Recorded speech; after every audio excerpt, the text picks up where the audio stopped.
On se souvient beaucoup d'Apollo 11, mais la mission Apollo qui détient le plus de premières est sûrement Apollo 8.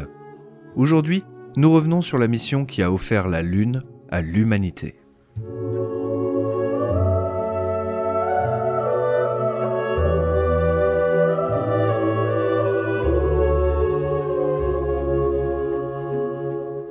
Nous sommes en décembre 1968. Cette année-là a été marquée de tragédies dans le monde entier, avec l'offensive du Tet en janvier qui enlise de plus en plus les États-Unis dans l'affreuse guerre du Vietnam, l'assassinat de Martin Luther King le 4 avril, celui de Bob Kennedy le 6 juin, et tout le long de l'année, les révoltes souvent fondées des populations ont parfois de funestes bilans, comme le massacre de Tlatelolco au Mexique, qui fait des centaines de morts parmi les manifestants. La répression policière, même dans les pays les plus développés comme les États-Unis, la France ou le Canada, fait de nombreuses victimes parmi les manifestants, et la volonté de changement des populations envers leur gouvernement semble ne pas porter ses fruits. Du côté spatial, les Américains et les Soviétiques essayent toujours d'atteindre la Lune. Avec Apollo 7, les Américains font un premier pas en testant le module de commande en orbite terrestre, et du côté soviétique, la capsule inhabitée Zond 5 réussit, avec un mannequin, des tortues et des mouches à bord, à faire un survol de la Lune avant de revenir. Les informations parcellaires que les Américains arrivent à glaner sont que les Soviétiques pourraient lancer d'ici fin 68 un homme autour de la Lune. Après s'être fait coiffer au poteau de peu pour le premier homme dans l'espace, puis la première sortie spatiale, les Américains n'ont pas l'intention de laisser l'URSS remporter la conquête de la Lune. Il faut frapper fort. Le problème, c'est qu'aucun module lunaire n'est prêt à ce moment-là aux États-Unis. Sa conception prend énormément de retard, ce qui se comprend au vu de l'aspect critique de sa mission. Il est alors décidé de lancer une Saturne V quasi complète vers la Lune. Le seul élément manquant, c'est le module lunaire. Comme pour Apollo 7, cette mission va servir à valider la Saturne V et ses composants pour le futur alunissage en 69, mais c'est aussi une manière pour les États-Unis de s'imposer dans la course à la Lune en faisant orbiter des astronautes autour de la Lune et en les ramenant en sécurité sur Terre. Dans l'équipage de cette première aventure lunaire, on trouve donc Frank Borman, Jim Lovell et Bill Anders. Borman, commandant sur cette mission, connaît bien Jim Lovell puisque les deux ont volé ensemble sur une mission précédente, Gemini 7. Pendant ce vol, les deux hommes passent près de 2 semaines ensemble en orbite, rejoints pendant quelques heures par Wally Schirra et Tom Stafford à bord de Gemini 6A. Les deux vaisseaux volent alors en formation, une vision assez inédite pour l'époque. Après ce vol, Frank Borman attend sa nouvelle affectation, tandis que Jim Lovell est sélectionné pour Gemini 12, où il vole avec Buzz Aldrin en 1966. Durant cette mission, Aldrin réalise 3 sorties extravéhiculaires et réalise ce qu'il revendique comme le premier selfie spatial. C'est d'ailleurs durant ce vol qu'Aldrin démontre son professionnalisme en matière de sortie spatiale et le met sur la liste des futurs marcheurs lunaires. Enfin, Bill Anders est sélectionné en tant qu'astronaute de réserve sur Gemini 11, mais ne volera pas durant ce programme. Apollo 8 sera donc son premier vol spatial. Fin décembre 68, l'équipage se prépare au vol. Même si la mission précédente, Apollo 7, a été un succès complet, Apollo 8 n'en est pas moins périlleuse. Les astronautes vont pour la première fois quitter l'orbite basse terrestre, se diriger vers la Lune et vont devoir se mettre en orbite lunaire et en revenir, le tout avec un seul moteur et aucun autre moyen de propulsion en cas de défaillance de celui-ci. Le moteur du module de commande et de service, le SPS, va donc devoir être allumé et fonctionner parfaitement plusieurs fois. Les astronautes et leurs familles ont conscience que si le SPS tombe en panne après la mise en orbite lunaire, ou s'il y a une erreur minime de calcul dans les poussées, les astronautes sont condamnés. En revanche, si la mission réussit, le programme Apollo sera sur la bonne voie pour un atterrissage sur la Lune vers la moitié de l'année 69. Le 21 décembre 68, et pour la première fois, des hommes se trouvent à bord d'une Saturne V, prêts pour une mission qui, ils l'espèrent, marquera l'histoire. Man, in the highest he's ever been off the surface of the Earth, in the flight of Gemini 11, was 850 miles high, and by the scale of this globe, that would be 3/4 of an inch. 3/4 of an inch off of that surface. You could use this little model just to kind of show you that. Just that, 3/4 of an inch. Now, if this were all in scale, this flight would be taking man this far. And I'm sorry, Freddie, I'm going right out of your lighting and everything else here, because it would go 30 feet instead of 3/4 of an inch, 30 feet out into space to reach the moon. What a flight. What a thing this flight of Apollo 8 will be. And what a remarkable achievement for the space program when you consider that we really got started only 7 years ago with the flight of the first Mercury on a Redstone rocket. And now, if I can take just a second, I'll show you where we are here as we watch this flight. We are here 3 miles from the launch pad, pad 39A, moon port here at Merritt Island near Cape Kennedy, the Kennedy Spacecraft Center, Space Center. Over there, perhaps you can see, well, that body of water out there is incidentally is the barge canal that brings these great beasts here from their manufacturing point in Louisiana, Michaud, Louisiana. They go into a huge building over here at the left, in volume the largest building in the world, as large as the Pentagon and the Chicago Merchandise Mart put together. It's the Vehicle Assembly Building, and that's 3 miles, as we are, from the launch site, and it is where the Launch Control Center is, where the launch is controlled until the liftoff has been completed, when control shifts to the Manned Space Center in Houston, Texas. We're looking out southeast, roughly, and that will be the direction of the flight as it takes off and moves on up into space. 20 seconds, all aspects, we are still go at this time. T-minus 15, 14, 13, 12, 11, 10, 9. We have ignition sequence start. The engines are on. 4, 3, 2, 1. 0. We have commit. We have 7:51 a.m. Eastern Standard Time.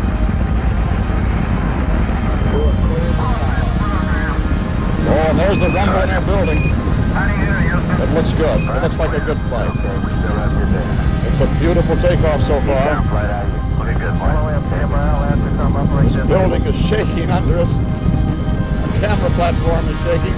But what a beautiful flight. And perhaps on the way to the moon. If all continues to go well. Flight report, this one. Mode 1, Bravo, Apollo 8. 1B. Fido, flight, how are you? We're go, flight, right on. Ecom? Good and good, flight. GNC? We're good, flight. Booster? Go, flight. Okay, Captain, we look good. Apollo 8, you're looking good. Yeah, really, flight. Roger on the cabin.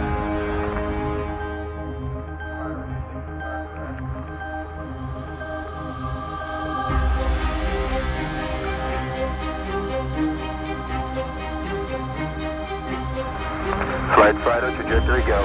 Roger, Fido. How you, booster? Let go, flight.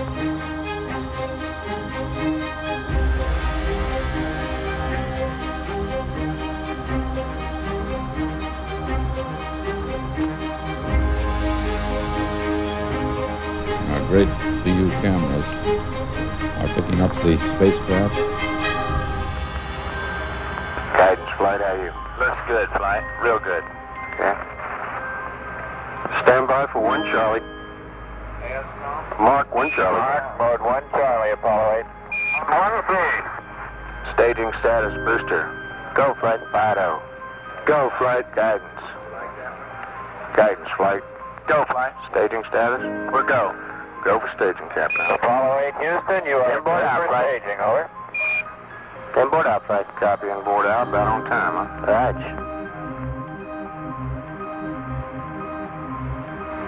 How you, Ecom? 25 more seconds. The other 4 engines of the first stage should cut out. Go, flight.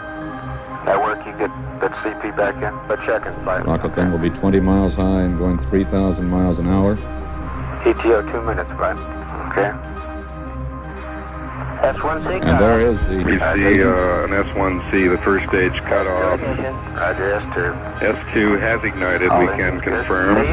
Thrust looks good, flight, all engines. And the thrust looks good, all engines, all sources show the second stage is burning perfectly. 2 minutes, 51 seconds into the mission.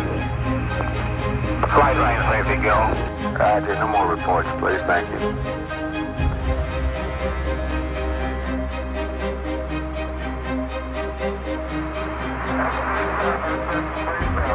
Roger. Confirm state of flight up, bud. Roger. How you, Fido? We're go, flight right on. Roger. Guidance initiate, flight. Roger. Capcom, can you confirm tower jet? That's affirmative, he did. Copy, Fido. Houston, are you following? Guidance says converge, flight. We hear you loud and clear, Apollo 8. First stage was very smooth, and this one is smoother. Flight network pilot's back in. Smooth and smoother. That's good. Got it back, tanker.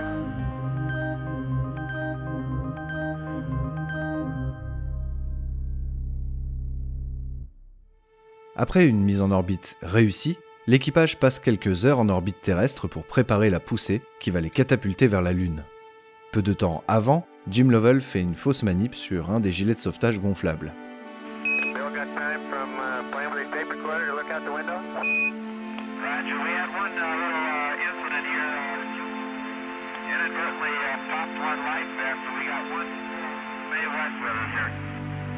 Sur une trajectoire parfaite vers la Lune, Apollo 8 se sépare de l'étage S4B.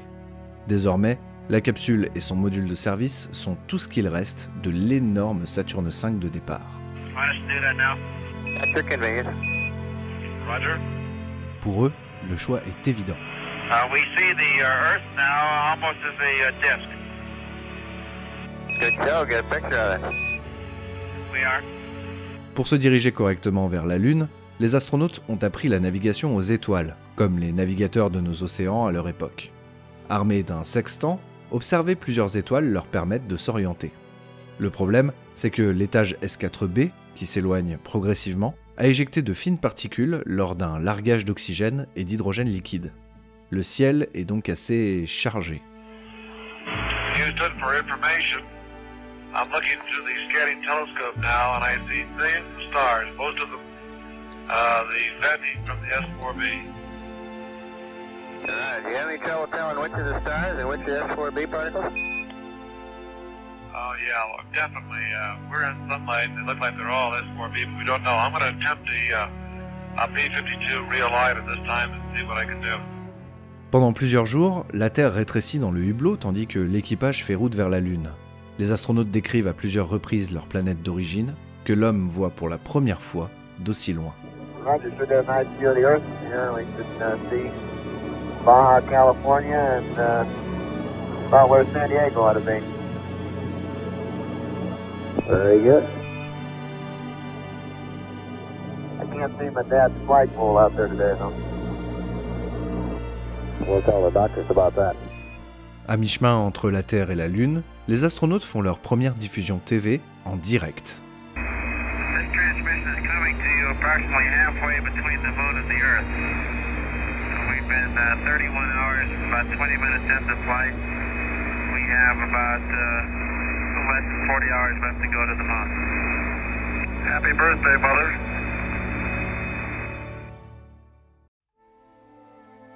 C'est le jour de Noël qu'Apollo 8 entre dans la sphère d'influence de la Lune. Attirés par celle-ci, ils vont désormais faire une poussée inverse durant leur survol de la face cachée afin de ralentir et se mettre en orbite lunaire. Durant leur passage derrière la Lune, les communications vont être rompues. Ce n'est que quand ils émergeront de derrière la Lune que Houston saura si la mise en orbite a réussi ou non. La femme de Frank Borman, peu rassurée, demande à faire passer un message un peu particulier à son mari. Roger, Frank, the custard's in the oven at 350, over. No, friendo. Thanks a lot, Chris. We'll see you on the other side. La liaison est coupée comme prévu. Désormais, les astronautes sont seuls. Tandis qu'ils se préparent à l'allumage du moteur pour se mettre en orbite lunaire, ils aperçoivent la Lune par le hublot. C'est la première fois qu'ils peuvent voir clairement la surface lunaire depuis le début de la mission. Hey, I got the moon. See it? Right below us. Okay. It is below us? Yeah. And it's, oh my God. What's wrong? Look at that. Oh, look at that. Yeah. Yeah, fantastic. But you know, I still have trouble telling the holes from the bumps. All right, come on. I'm gonna look at that for a long time. La poussée se passe très bien et les astronautes émergent de la face cachée.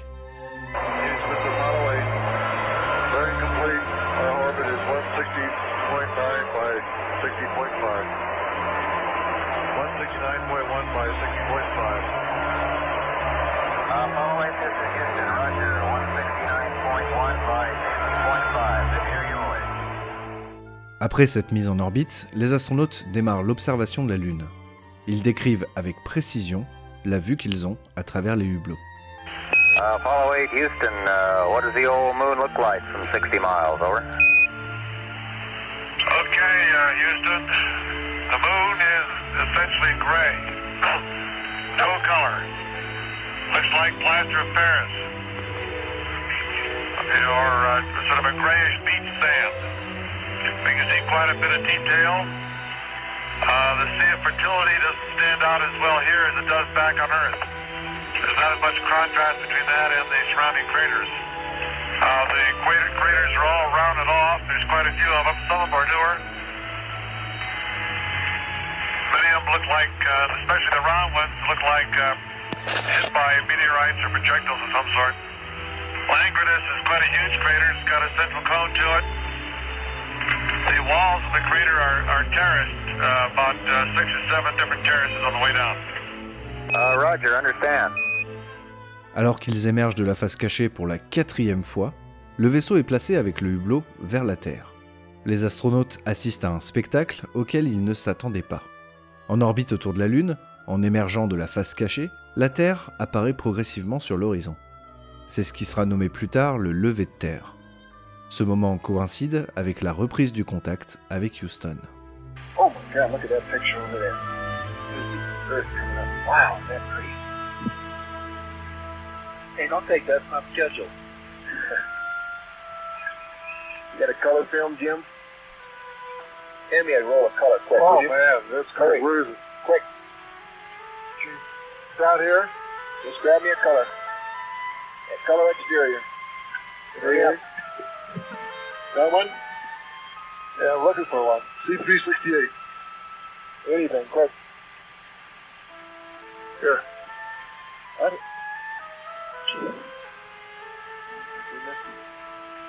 Hey, I got it right here. Let me get out this way. A lot clearer.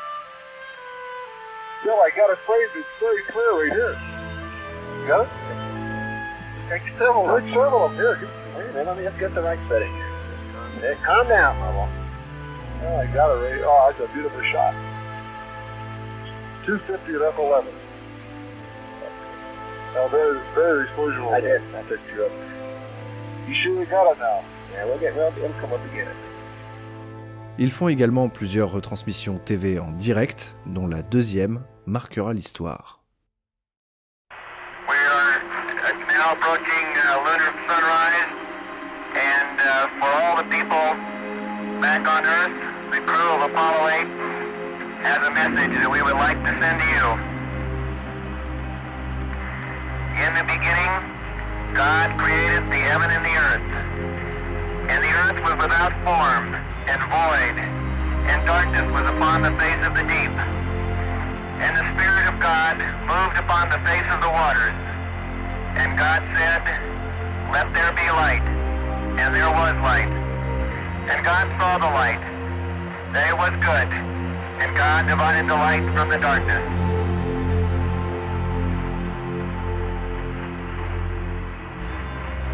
And God called the light day, and the darkness he called night, and the evening and the morning were the first day. And God said, "Let there be a firmament in the midst of the waters, and let it divide the waters from the waters." And God made the firmament, and divided the waters which were under the firmament from the waters which were above the firmament. and it was so. And God called the firmament heaven, and the evening and the morning were the second day.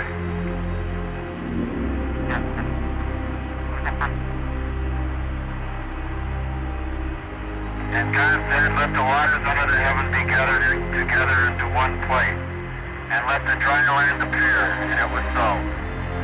And God called the dry land earth, and the gathering together of the waters called he seas.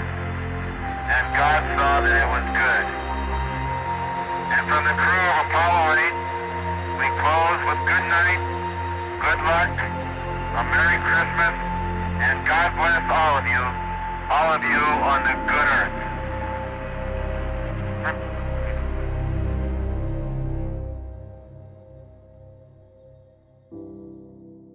Ce message, extrait de la Genèse, a défrayé la chronique et même un procès contre le gouvernement américain par l'Association des athées américains. Puisque le vaisseau était techniquement la propriété des citoyens américains, il n'aurait pas dû avoir de connotation religieuse dans les messages émanant de celui-ci. L'affaire remonta jusqu'à la Cour suprême, mais il n'y eut pas de suite. Lovell a expliqué après la mission que le choix de la Genèse pouvait choquer, mais que ce texte de la création du monde était approprié à beaucoup d'autres religions que la simple religion chrétienne. Encore aujourd'hui, la lecture de ce passage de la Genèse est débattue, que ce soit par les créationnistes qui l'instrumentalisent à leur profit, ou les athées qui voient là une contradiction avec la science. Quoi qu'il en soit, en ce soir de Noël 68, fête chrétienne qui plus est, les astronautes n'avaient envie de ne parler que d'une chose alors qu'ils tournaient autour de la Lune. Leur planète, aux couleurs éclatantes, sans frontières artificielles, perchée dans un ciel d'un noir d'encre.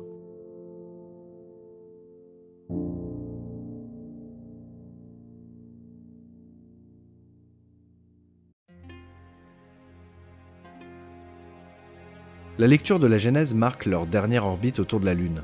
Il est l'heure de rentrer sur Terre, et c'est le moment pour eux d'allumer leur moteur SPS, à nouveau derrière la Lune. C'est au moment où ils émergeront de la face cachée pour la dernière fois que Houston saura s'ils sont sur le chemin du retour ou pas. Alors que le vaisseau apparaît de derrière la Lune, les communications tardent à arriver. Et enfin, les astronautes arrivent à contacter Houston.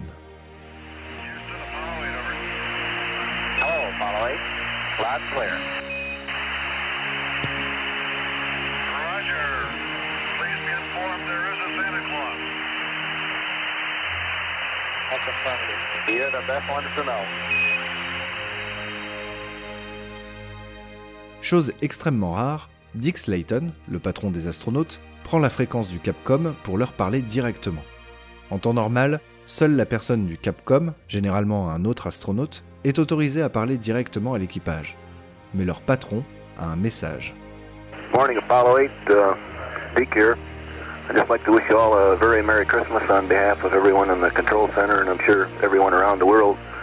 None of us ever expect to have a better Christmas present than this one. Hope you get a good night's sleep from here on and enjoy your Christmas dinner tomorrow, and look forward to seeing you in Hawaii on the 28th. Okay, leader, we'll see you there. That was a very, very nice ride, that last one. This engine is as smooth as glass. Yeah, we gathered that. An outstanding job all the way around.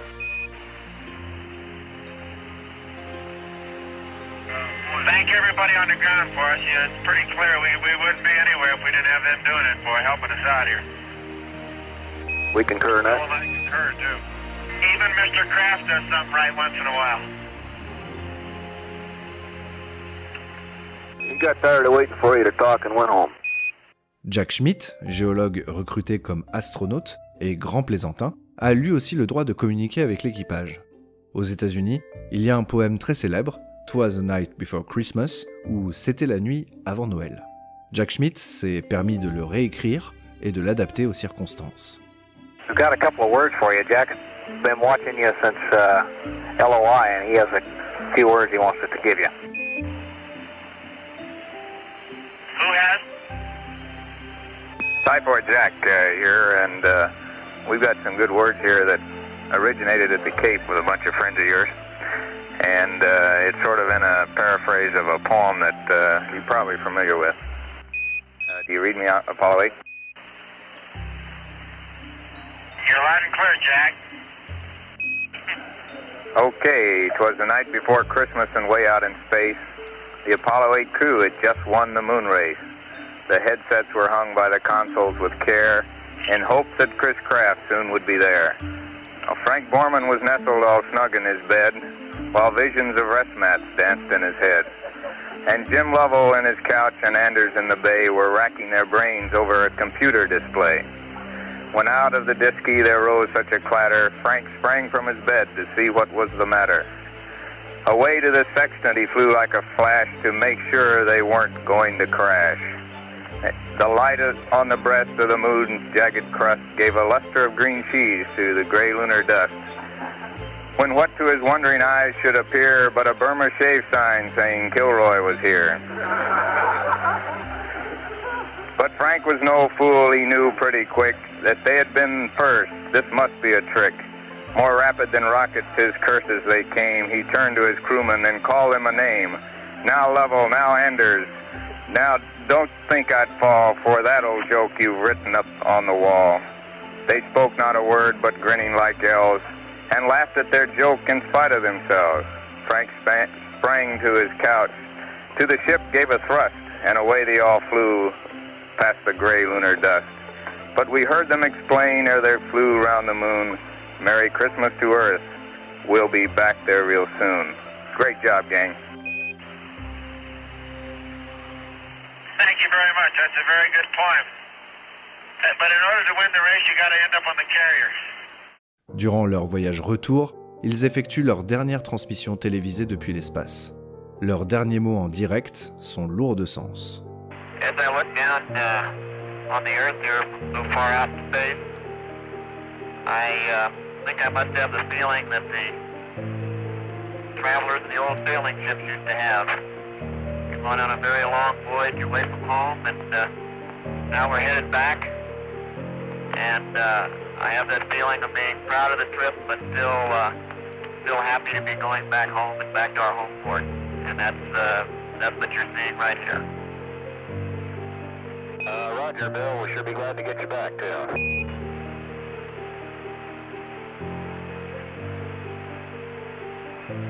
This is Frank Borman. We've enjoyed the television shows, and we invite you to stay tuned in the future because there'll be flights in rendezvous in the Earth orbit, and then of course there'll be television from the lunar surface itself in the not too far distant future. So until then, I guess this is the Apollo 8 crew signing off, and we'll see you back on that good Earth very soon. Roger, Frank. Adios. Le 27 décembre 68, Apollo 8 effectue sa rentrée dans l'atmosphère, la première d'une capsule habitée revenant de la Lune. Les astronautes ressentent l'accélération maximale de 6,84 G lors du freinage de leur capsule sur l'atmosphère. Comme lors d'Apollo 7, la capsule se retrouve à l'envers dans l'eau, après avoir améri, et les ballons la remettent à l'endroit. L'équipage et la capsule sont ensuite récupérés sur l'USS Yorktown. La joie et la fierté des employés de la NASA n'est pas cachée, comme le décrit si bien le commentateur du Mission Control de Houston. Again, it's Apollo Control here. I'm not sure how well our voice is getting out. There is a tremendous roar, an undercurrent of roar in the background. And I have never seen the degree of this emotional outpouring in any previous mission, including Alan Shepard's. I guess one of the biggest differences there between that and this one is that Alan's standing right in the middle of this one, puffing on a long black cigar.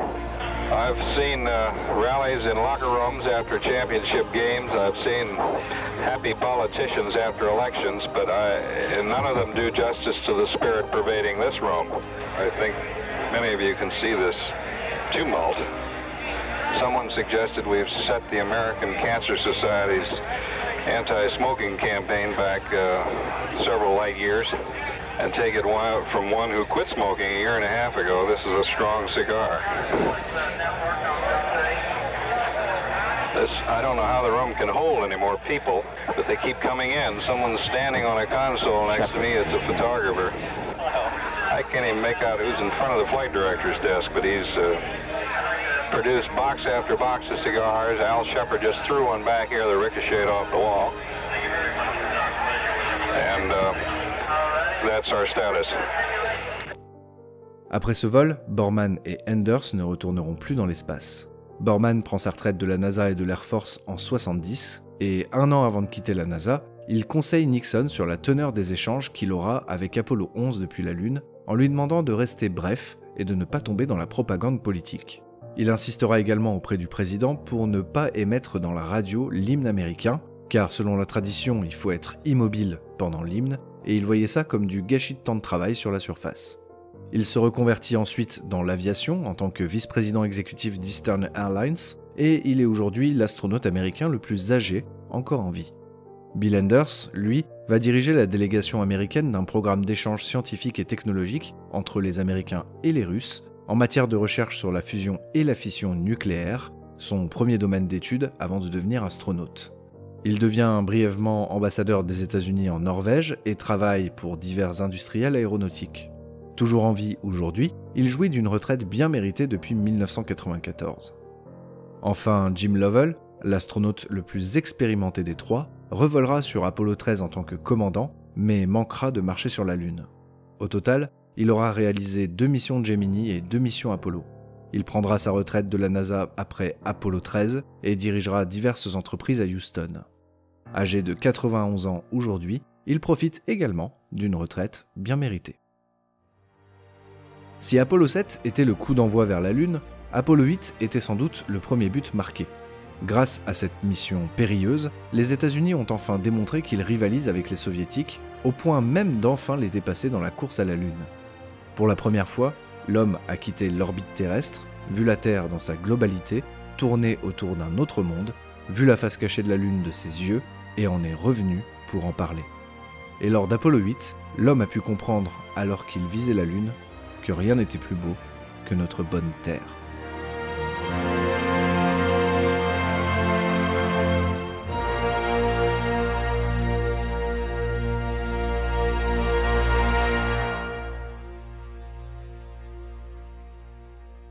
J'espère que cet épisode sur Apollo 8 vous aura plu. Vous avez vu, on a fait Apollo 7 la semaine dernière, Apollo 8 cette semaine. On a déjà fait Apollo 9, donc il manque plus qu'Apollo 10. Et ne vous inquiétez pas pour les lancements non habités qu'il y avait eu avant Apollo 7, on va en reparler. Si le contenu vous a plu, comme d'habitude, n'hésitez pas à mettre un pouce en l'air, à vous abonner bien entendu. J'ai aussi un Utip si vous souhaitez faire un don ou si vous voulez regarder des pubs qui permettent de me financer sans que vous donniez un seul rond. En attendant la semaine prochaine pour un nouvel épisode, je vous dis à très bientôt. Ciao.